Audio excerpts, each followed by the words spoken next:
Raise flag. Pledge allegiance to the flag of the United States of America and to the republic for which it stands, one nation, under God, indivisible, with liberty and justice for all.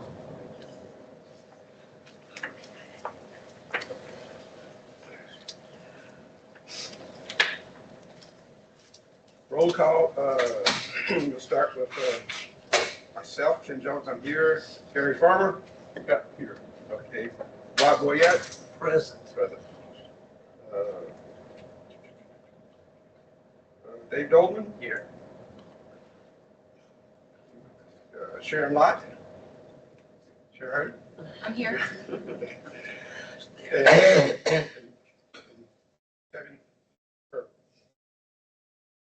Rachel and Cheryl and all are here. All right. You have the agenda in front of you. Would you please take a look at that and be looking for approval of what we have established so far. There will be a closed session as well on personnel type issues. It's on here. I need approval of the agenda. Dave Coleman, approved. Second? Second, Gary Farmer. Thank you. And the minutes of the last meeting was sent to us in email. We also have to approve the January meeting minutes. We tabled that last time. Oh. Those were both sent email. So, January, okay, I see it. So we need approval of the January 21st minutes. Mr. Chairman, if there's no discussion, I'll move that we accept the minutes of January 21st and February 18th. Second by Kevin. All in favor? Acknowledge. Opposed, same sign. Okay, motion carried. We're going to move right along to Cheryl, if you're able to talk. I know you have a little bit. I will do my best. Okay. My asthma's flared up, so we will see what we can do. Okay. We were really excited. So our residential program, and in conjunction with some of our teachers and TAs, attended on March 4th STEM night at Greenfield Elementary School.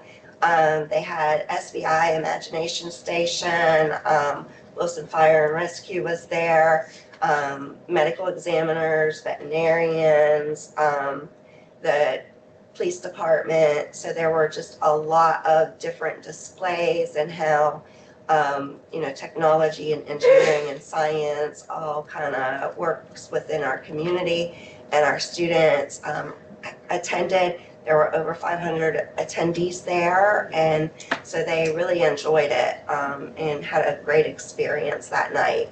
So we were very appreciative that they got to go. And last week on Wednesday, our 10th and 11th grade visited our Coastal Studies Institute, and the students investigated an important role of oysters in the Alomar Pamlico ecosystem. And they identify the different animals that live in the oyster reefs, such as the American eel, the mud crabs, the gobies, and small shrimp and barnacles. So they had a good time doing that. And there's some pictures that are included on our website as well. And then we also had our first track meet on 3/11 at Lewisburg High School. And we had quite a few students that on the team. We have 12 participants this year. So it's a nice sized team with girls and boys. And we had some students that actually earned points. And so our boys team finished 8th place out of 12 teams and 5th place out of 11 teams. So were our girls. So that we were excited about that first meet. That was held here? That was at Lewisburg High School. Or Lewisburg? Yeah. So they competed against other schools there. This is Kevin. How many students were involved on the track team, what parts of track, what events are they on? They do everything. They do like the shot put, they do the, different distant runs, they do the jumps, they do hurdles, everything. That's fantastic. Yes. And Melissa White is actually our coach this year. So this is her second year doing it, and she's done a great job. It helps that we are practicing with Sally B. Howard and being able to, kind of compete a little bit improves our students as well. So it's been a great relationship there for that practice, and it's working out really well. Do we have any news, coverage at all on that from local About, paper? no, not for the track meet, we don't. Okay. You gotta understand, there's only one writer or two writers now for the sports program at the newspaper. And they've got all of these high schools now, and they've got all of these sports now. Track really is reduced to almost nothing until you have the big daily times event where they get all the schools covered, and that will be covered, but you won't see anything on track.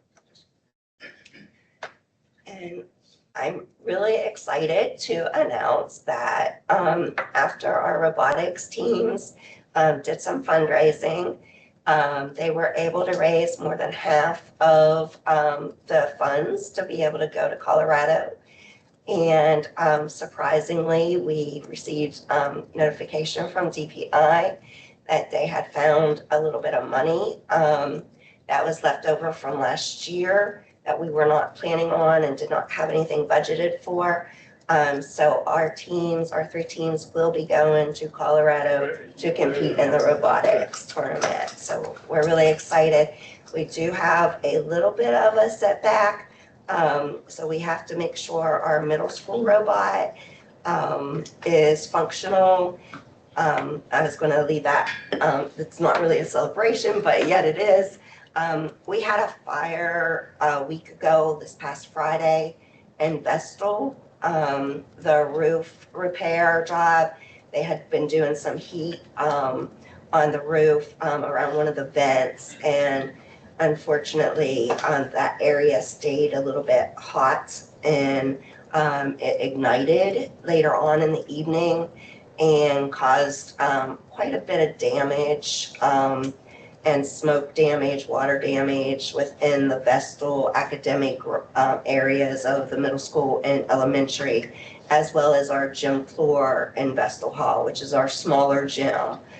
There was already some previous, 2 weeks prior to that, we had, they removed some of the roof material, getting it ready to, put a new roof on. It wasn't secured exactly the way it needed to be for the winds that came that weekend. And so there were quite a few leaks and some damage from the water 2 weeks prior to the fire we were dealing with. And so there was one section in the gym that was damaged by the water. And then when the fire occurred, there was another section that was damaged. So, but they were going to have to replace the floor anyway because that flooring is no longer available.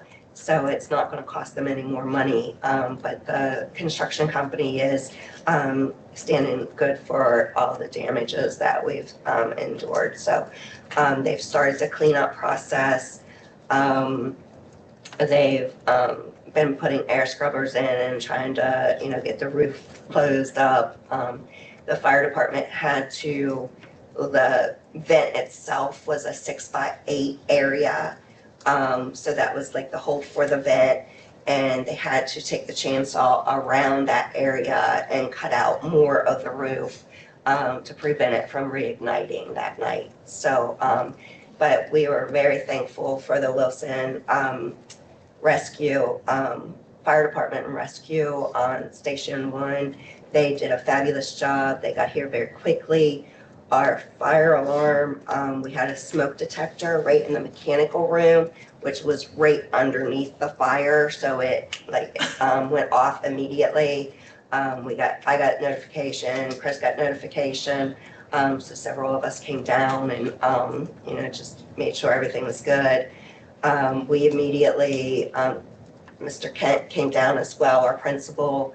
So after they got the fire out, we knew that they weren't going to be able to go in there for our elementary classes and our middle school classes. So at midnight, we're walking around the different buildings trying to figure out where we could relocate our students to be up and running on Monday. And so we were able to devise a plan. Our middle school, there's some classrooms that were available in McAdams. So they're over there. We were able to keep them pretty close to one another. And then our elementary, luckily the air handlers, there's different systems within Vestal Hall. And so there's firewalls and different air handlers, so they're not connected.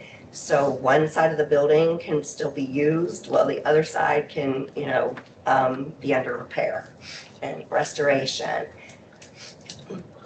This is Kevin. Where was the fire at specifically? On the roof of Vestal. What part of the building? Like, Vestal's a big building, so what part of? It was right over, up by the middle school, second floor. There's a mechanical room, like right where you go into the, classroom area, right before you go in there.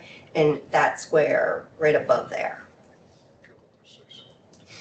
Oh, wow. So the classroom area, Yes. so not the dorm area, No. so the dorms are safe. So was the middle school robot okay? So we've got to find out. I'm hoping to be able to have someone go in there. That's actually why my voice is the way it is right now, because I went in on Wednesday and did some videoing for inventory purposes and was exposed to it a little bit. But they've been cleaning it more. And we actually have another company coming in. I wasn't sure what the cleanup process was going to be, and the construction company, and I knew, we had to get a couple quotes. So Monday morning, first thing Monday morning, I immediately started calling some fire restorative businesses, and I had two people come out. One came out Tuesday, one came out Wednesday, and gave us a quote.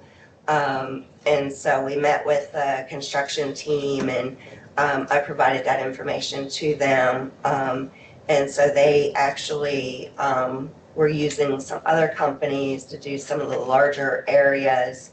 And the company, one of the companies that, we were going to go with, they actually do some hydroxyl and ozone treatments after the whole area, trying to, get down to the nitty gritty details in these chemicals that are created in the air. So hopefully, having this company come behind the people that they already have in there cleaning and the air handlers or the air scrubbers and all of that, hopefully, we can get it where it needs to be.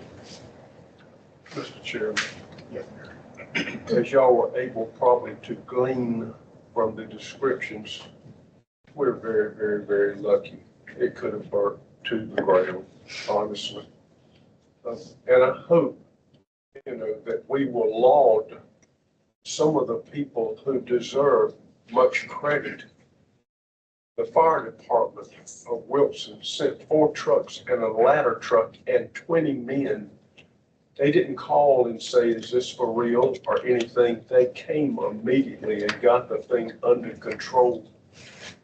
And if you know anything about built-up roofs, it's basically felt paper down with tar over top of it, and then you've got stone. And so if it really had spread and got into that felt paper, that tar, it would have burnt to the ground.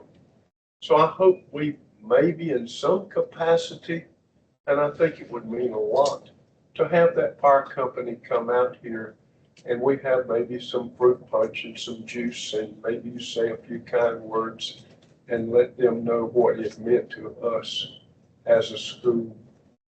And then honestly, Miss Iannucci, she came from Rocky Mount immediately to take control and to help everybody involved. And she stayed out here. And I think Kent came too.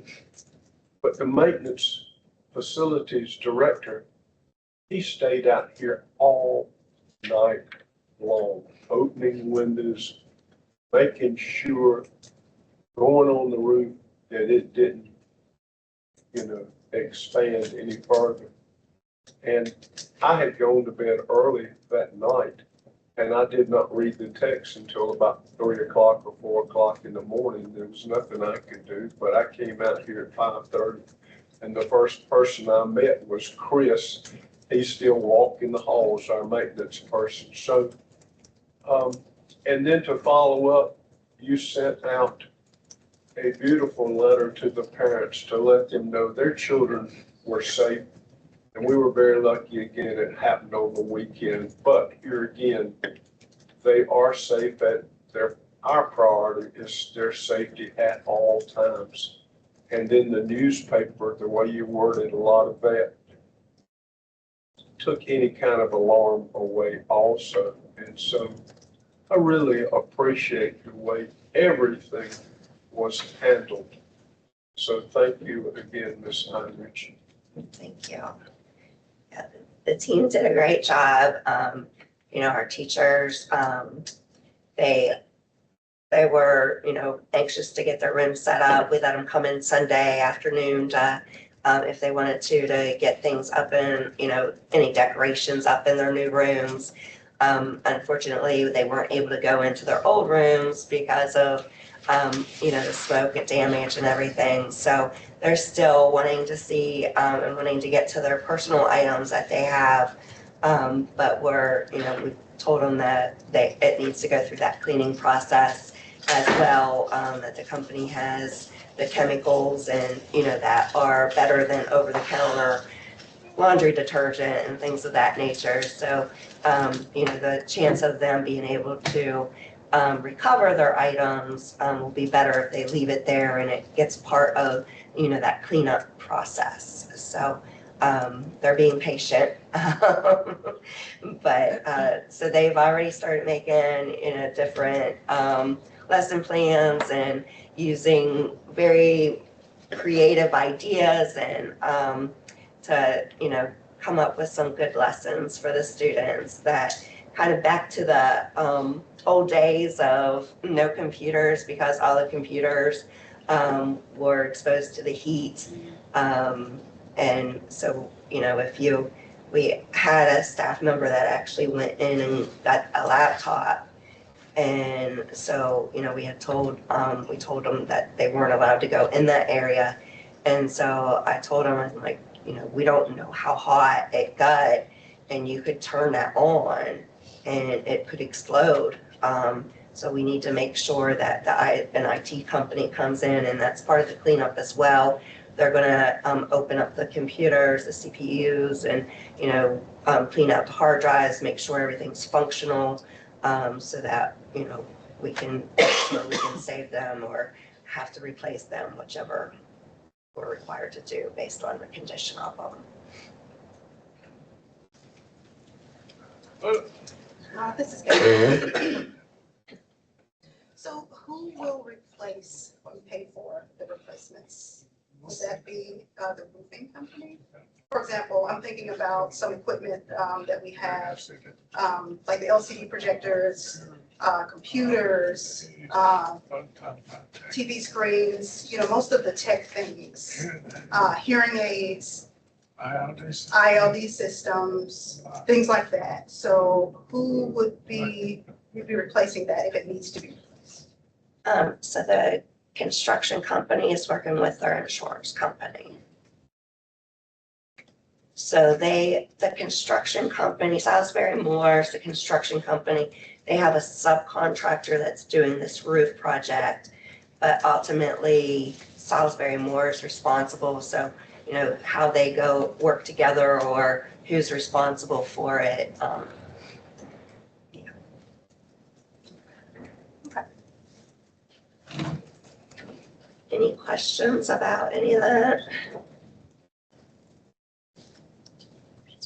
So it's good to know that the kids have the opportunity to go to Colorado, right, for the, Yes, they'll be Robotics. going in April. in April.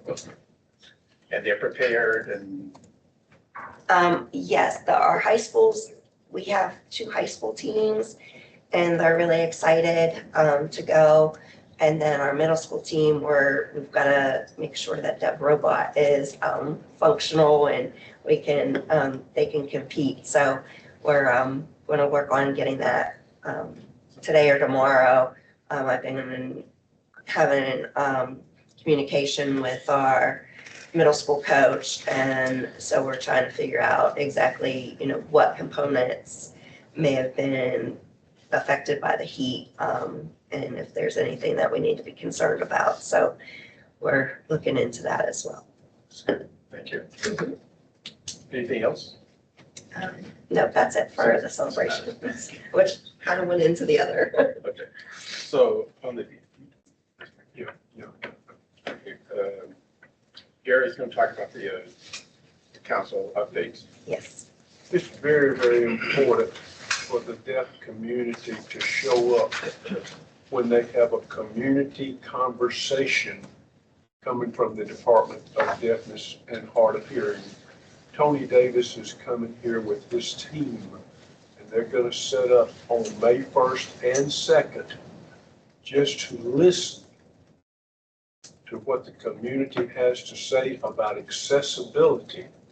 And that could be medical appointments, that could be the workplace, which is here, if they've got any suggestions or things that they would like to see done better. DMV, I'm sure, courtroom, medical, school, and anything. If in the deaf life,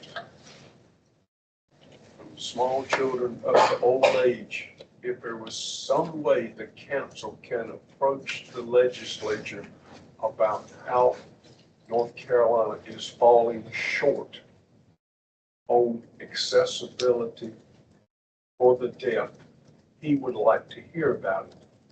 And this actually will be sort of a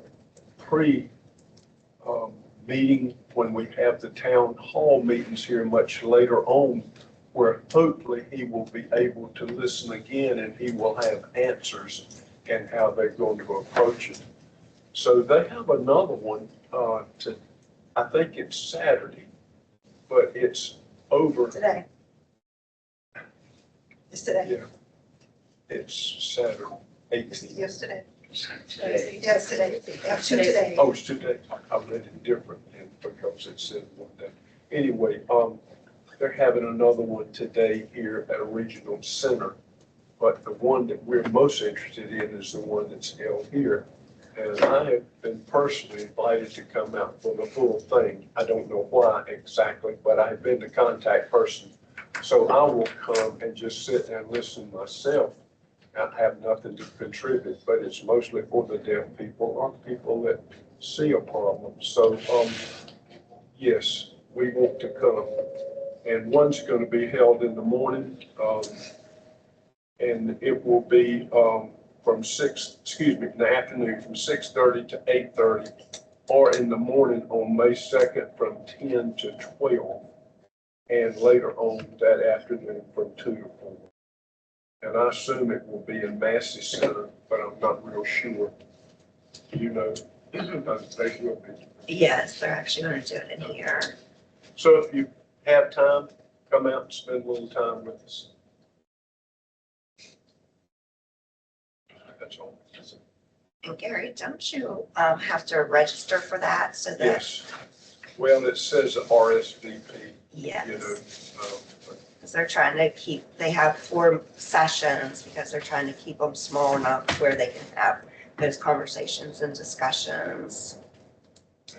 Well, what it said is, we're meeting in the Massey, but it says seating is limited, and I think there's about 300 seats in there, so I was not sure. That confused me. Yeah, so they're wanting to use this area here. Oh, okay. So can anyone sitting? Yes. This is Kevin. Me and my wife will be going, and Lydia will be going today. And this one's at the Wilson Regional Center. So there's one this morning from 10 to 12, and then there's another one from 1 to 3. So yeah, I'll be going to that one this afternoon because I wanted to share my experiences related to communication barriers that are put before us. So I just wanted to make sure that I'm able to.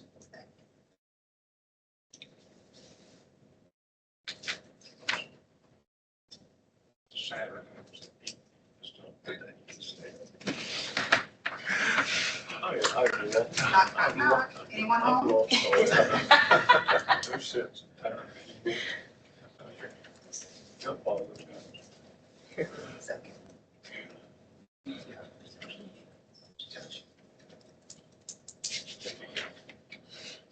Okay, anything else on those dimensions? Thank you, Jerry, for that update. Yes. We're gonna move on to superintendent's report. Okay, so our ASL classes for the community have continued. Rich and Melissa are working together to teach our about 30 to 40 participants this time participating. So we're really excited that those are continuing to have a lot of support, and people are really enjoying it. So, and learning ASL. And it's one Tuesday a month? It's every Tuesday, Oh, it's every Tuesday, 6 to 6 to 7.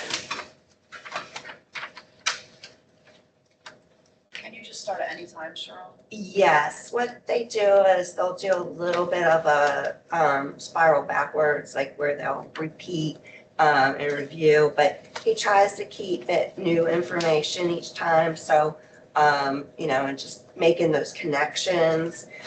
So if you're there for, like, if you go every week, you're going to get a lot of ASL instruction. But if you just want to go and learn a few signs, whatever signs they're working on that day, you'll be able to pick up. Cheryl, how did those 40 people know about this? Was it in the newspaper or was it advertised? We have been putting a lot of information out on social media. And we also have flyers that some people took in the community and posted. But we have people coming as far as Jacksonville. So they're, Rocky Mount. I think we had someone from Fayetteville. So it's a wide area that we're covering. So it's a wonderful opportunity. I've heard about this social media thing. Someday I'm going to look into it to see what it is. Well, you don't even have to do that, because when I go to Weston Sizzling and I'm waiting in line, there's a bulletin board there. It is sign language, school for the deaf, a flyer stuck right on the end. So maybe you ought to start eating at a nice place also. I'll do that. I would like to, if you could expand, I heard some concerns about the person that's teaching it, but it's my understanding, boy, he is really qualified. Can you talk about some of the things, some of his background? Yes, so Rich is, he actually lived with a deaf couple. He was interested in ASL, he was going to college, and he just, this opportunity came up, and he lived with them for quite a few years. He did some traveling with them, and he pretty much became a CODA.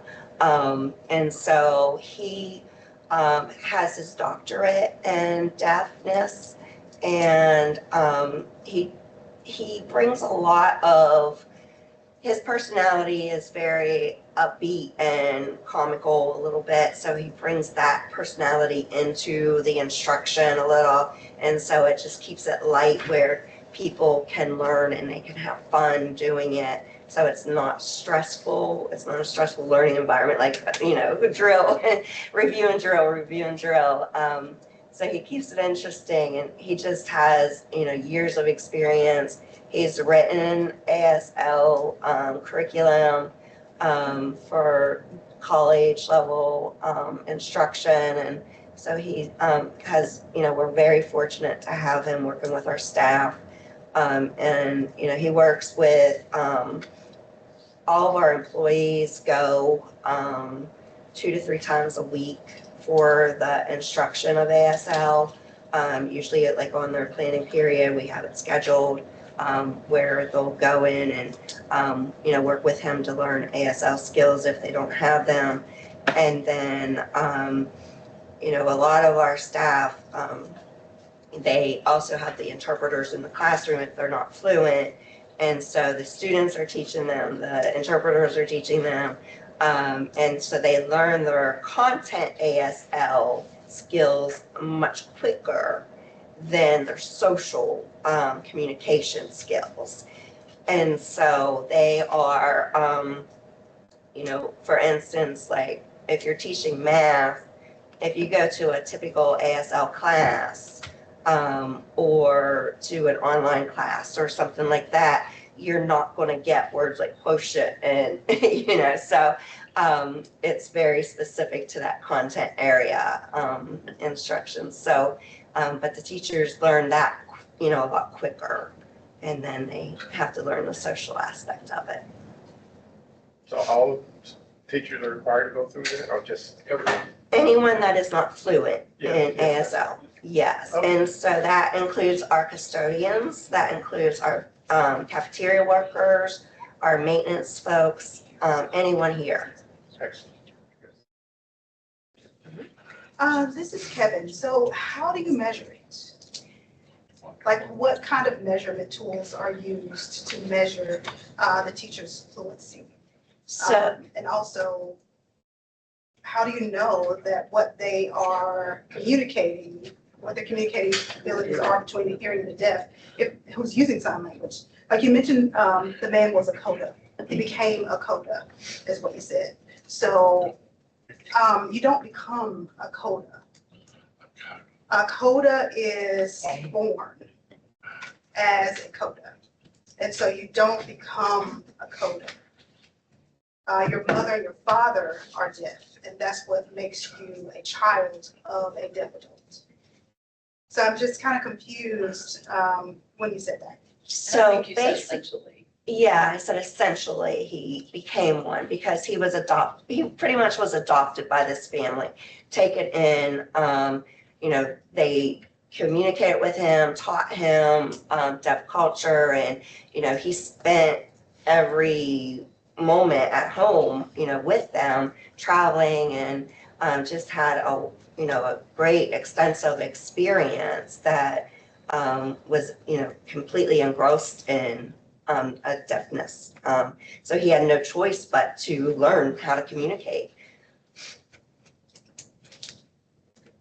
And in terms of, so our teachers, Bree, our lead interpreter, as well as Rich, they have a list of staff, and what they do is basically a couple times a year, mid-year and at the end of the year, they will go in, or if, they're, one of the interpreters that are in there is getting a sense that the teacher's doing really well, she'll let them know, and they'll go in and kind of evaluate and assess where they're at with their skill level. So to make sure that they're signing appropriately, and that they're doing it fluently.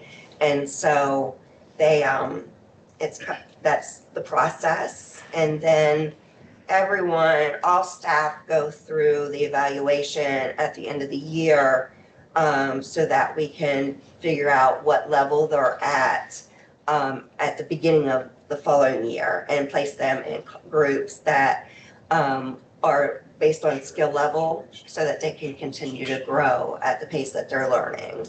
And this year we did something a little bit different with our admin team because the ASL language that we need is a little bit different than what a teacher would need or, another staff member.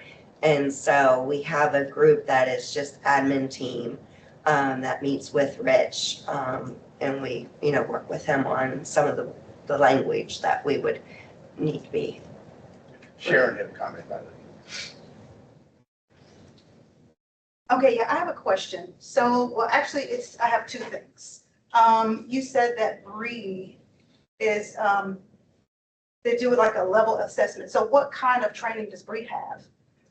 What tools is she using to assess the level? Because she can't so I'm a certified sign language proficient communicator. And so I know Bree doesn't have a training in any of that. So how is she evaluating and what type of tools is she using? That's my first question. The second question is that I was told by several staff teachers that they tend to voice when they teach. And so oftentimes in order to be immersed, you have to turn the voice off and you have to be able to use your eyes. So but oftentimes these people are depending on voice to learn sign language. And that's not the appropriate way to learn these skills. Could I just say that I have a proposal, and it's a specific proposal, and in closed session, I hope to be able to kind of go into what I'm proposing, which involves the SLPI. So I do have a proposal, but I hope we will have time to discuss very specific proposals. That doesn't exactly answer your question, Sharon, but, I hope we can have some discussion about it. Got it all right here. Handouts even. Well, they look at a person's ability to express and their expression and their receptive language in terms of the ASL component, and are they able to, sign the message that they are trying to deliver? Are they using their signs correctly for each word that they're instructing with? And so, is it understandable? Are their signs correct? All of that goes into it, the assessment. The assessments were something that Dr. Hanley had actually set up. Rich sometimes will video them so he can go back and review them to make sure that, when he's grading it and scoring it and trying to figure out where they're at in terms of their levels. But it's, making sure that the students know, and can understand the teacher and their instruction with it.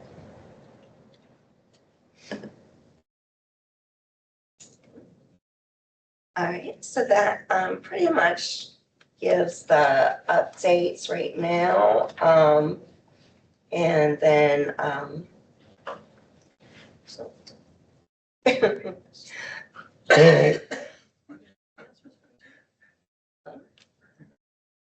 Any questions before we next subject matter?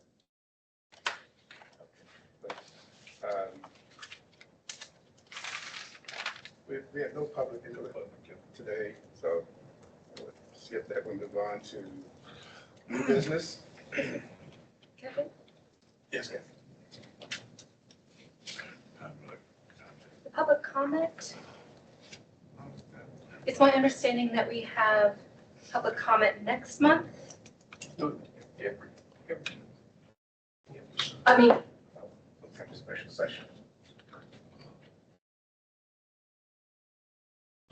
well, we have it open to the community at 4 o'clock, Our next meeting. or at the next meeting, correct? So I would like to be able to share with you all, an audience who comes, maybe for the school, and I'm trying to figure out how the council and the board works, and I assume they want answers right now. And so they come for a public comment, they might want an answer right away. So I noticed that, I don't know, the public hearing, that was, it's next month, April, what do you call that? What are you calling it? Public input, okay. On the stage. Having it on the stage, that way, I think at 4 o'clock. Let me just stop for a second. So this whole meeting is open to the public. And do you have public comment available for this? So the difference about next month's meeting is it's later in the afternoon, so that makes it more accessible to like your staff and some of the other folks. But I just want to make sure it was clear, anybody can come and sign up for public comment at any of your monthly meetings. It's the same meeting as now. What you're talking about is a meeting. Then we'll have, the board would be sitting and they can ask questions and then we can answer. Here, we're not permitted to answer, and then next month, we will not be permitted to answer again because it'll be just a regular meeting at a different time. Right, But we haven't had a town hall. right. I'm referring to public comment. I'm referring to public comment where people need to sign up before they come in. I want to be able to take that off, the sign up part, Sometimes people don't. because sometimes people don't realize that they need to sign up in advance before coming into the meeting. I want to give people. I want to give people more time. For example, like we're having. Like, so for example, Nobody in the audience if nobody's here in the audience, we're closed. that's fine, we can go ahead and close the public comment period. You know, does that make sense? This is basic to all People here. meetings. Right, but there's Sign up. people- Sometimes they require you to sign up the next day or the day before. We don't have a time limit here. They can sign up, before the meeting starts, so we'll know to put them on or not. If not, and something pops up here they need to talk about, they can talk about it prior to us or the next meeting. They'll have to sign up. Could we just ask a person, I don't know if Mandy would do it, or somebody to simply stand out there at 4:45, someone who is, I mean, with all due respect, skilled in sign language, to just stand out there and say, if you have a public comment, please sign the sheet, and it seems like that might handle it. To just have a person there prior to let people know they've got to sign up if they want to talk. I remember during the This is last. Kevin. I remember during the last one we had- They didn't understand. They didn't Right, understand. They didn't understand. People didn't understand. So we, the deaf So community, we, not the deaf used to community, this are kind of not thing. used to that kind of thing. So this is So what. this is we what are not only here we, to. you know, are not only here to, We're here to also educate the people Here who to educate the work people here. who work people here, come, also the people who come, who are interested in the people, school, the people who are interested in participating, or, you know, whatever you call it. Really? But for Here, me, here. coming here, it's All the boards different. I've been on. I've been on. Because this is my old different stomping boards. ground. I've been on North Carolina Council. different You know, I've been on the North I've been Carolina on Council for the Deaf and Hard of I've Hearing, been on different boards. different This is school different boards. council. So everyone has. So everyone does has a little bit just a different. little bit different way of That's my doing it, point. so that's my point. People need to understand. People if they need to want say understand if they want to sign something, up for something, what he you know, mentioned, what Dan had mentioned, that is a good way. maybe have a You know, sign or maybe have a something. sign You want to say something? saying, hey, if you want to say something, Forever sign hold up, the peace. or forever hold peace. Well, what you said is a little bit different than just a minute ago, because you said something happens here in a meeting, and then they want to talk about it, and the meeting is already started. You won't have an ability to sign up. Now, Correct. I feel very good about what you said, and I volunteered myself to stand out there, because I know a lot of the people that come and say, would you like to say anything today? And they said, well, no. I said, well, if you want to, you really need to sign up. I'd be happy to do that myself. You know, I like the idea. I think it's a good idea. But if something pops up in the middle of a meeting, exactly, yes. So I heard two things. One is just a sign that said, if you wish to make a comment, please sign the book as you go through the door. Well, after the last meeting, what I did was I sent out an email to all staff. And I welcomed them and explained the whole process of the meeting and what public comment was and how you sign up in advance. And that allows you to speak. And also went over the rules in terms of, if you have a concern, you don't have to wait till a board meeting to express that concern, because you're not allowed to respond to it, so they're not going to get a response. And so, they'll be able to voice their concern, but not to have any strategies to deal with it or, any resolution to it. And so I encourage them to come to the administration, whether it's myself, Simone, or the principal, or, or their immediate supervisor. And if the immediate supervisor couldn't answer it, then they, could refer them to someone else. But, you don't have to, if there's something that you're concerned about, waiting a whole month to be able to voice it and then waiting another month to get a response, that's not real efficient.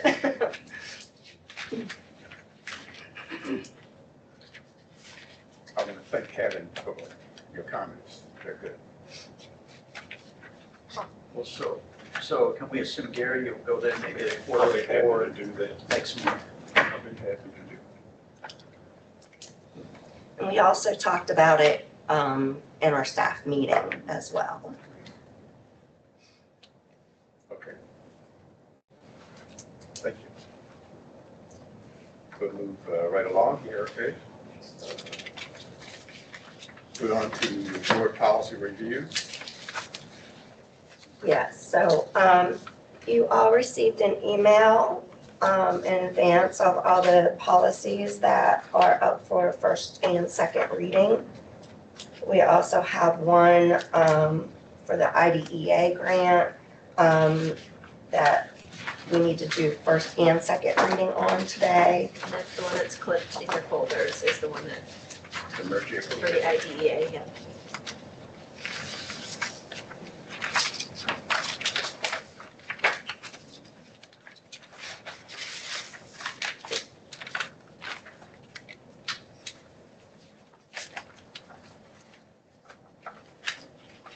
Would you say again what we're looking for?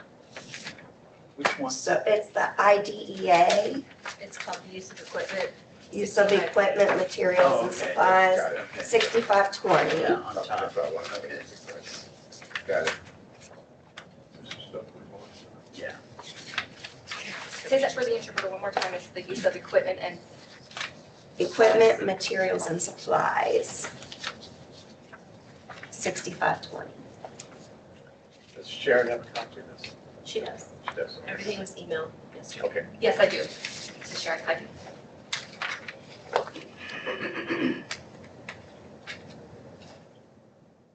You guys review. Yes. Okay. All, everything you're saying, we reviewed, and we've moved it into. Yeah. Okay. And this is, this policy here, it's pretty much straightforward. IDEA is federal law, and so it really kind of outlines exactly what you have to do in terms of keeping track of your supplies and your expenditures, basically, is what you have to do. And everything that is purchased with those funds has to be for special education. And so it just provides those guidelines for that process to occur. These were reviewed by the committee? Yes, Okay, these have been reviewed by the committee. all the policies before we bring them here are reviewed by the committee. So basically, we just need approval of my board, of the documents filed as written. Yes. Yes. Okay, that's what I was making sure.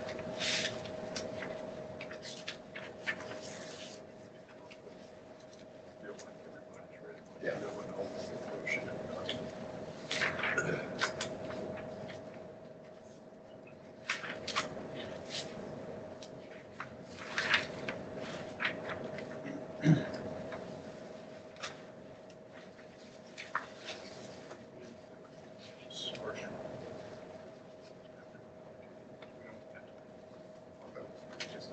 So what you have for emergency approval, you want that to be approved on first reading? Yes. So you need a motion for the first one, 6520. You would need a motion to waive a second reading and then a motion to adopt it on first reading.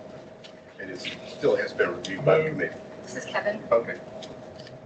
I motion. It's moved and seconded by Jay Goldman. Yeah. Any further comments? All in favor, say aye.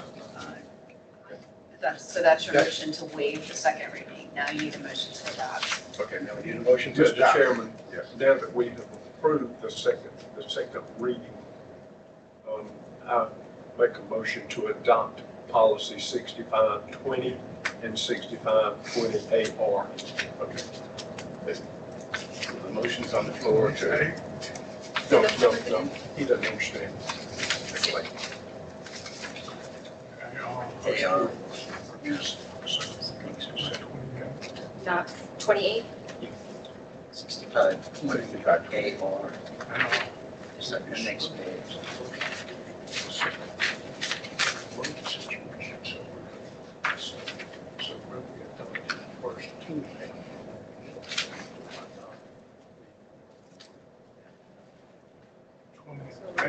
28 or 20 AR.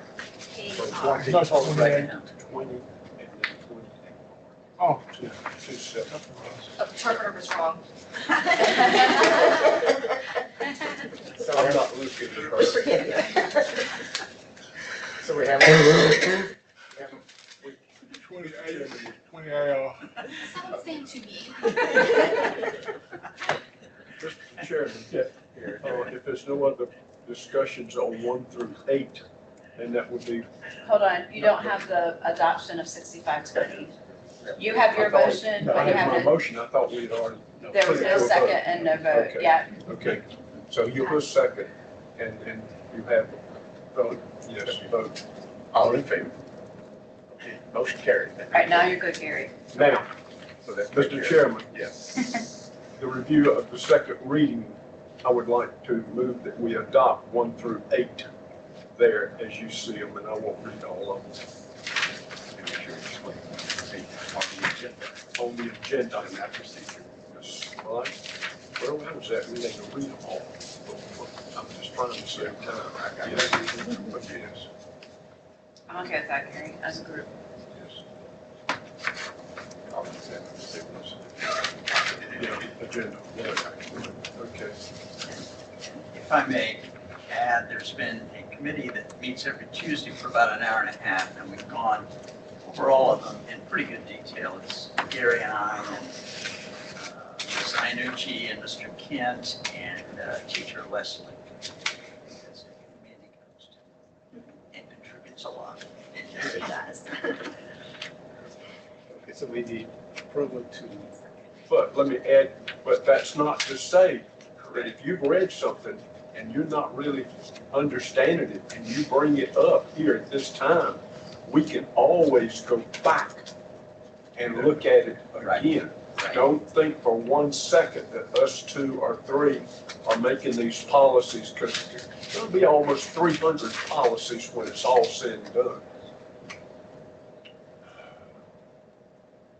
Just to reiterate, the purpose of the policies, ENCSD had what they referred to as ESDB policies.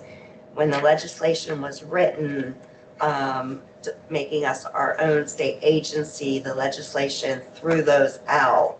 So we were not allowed to refer to those policies any longer.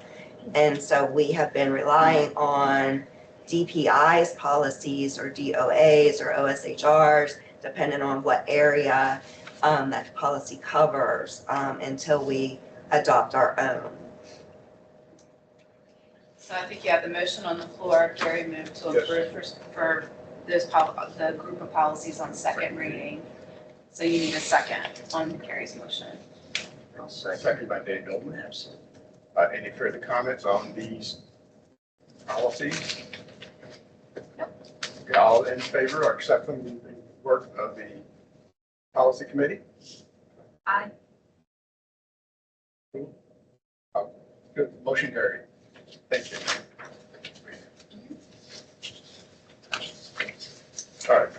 So there are a set of policies on first read on the back of your agenda that we will be discussing next month when we come together.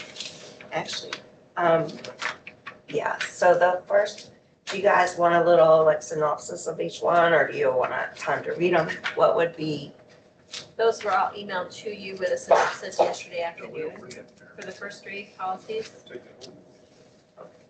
I think a synopsis would really take up so much time and we can read them on our own. That's right. And this is not the first time we've done this. We've done this a couple times already. I let you home read it. All right. And, Go close session. all right, that's all on the open session. We need a motion to go out of open session into closed session. Mr. Chairman, I move that the NCSD Board of Trustees go into closed session to consider personnel matters as provided in North Carolina General Statutes 143-318.11, A6 and 115C-321, and to consult with the Board of Education attorney and preserve the attorney-client privilege as provided in North Carolina General Statutes 143-318.11A3, and to formulate plans relating to emergency response to incidents of school violence, and to formulate and adopt the school safety components of the school improvement plan by the Board of School Improvement Team as provided in North Carolina General Statutes 143-318.11A8. It should be on there. We also need a student matter. We also have a student All matter, right, which one is that? confidential student. Okay, and to consider confidential student matters as provided in North Carolina General Statute 143-318.11A1 and the Family Educational and Privacy Rights Act 20, United States Code 1232G. I'll second that. So motion second to go into closed session. All in favor? Motion carried. I'm sorry, who seconded? Dave Dillon, sorry. Just let me know.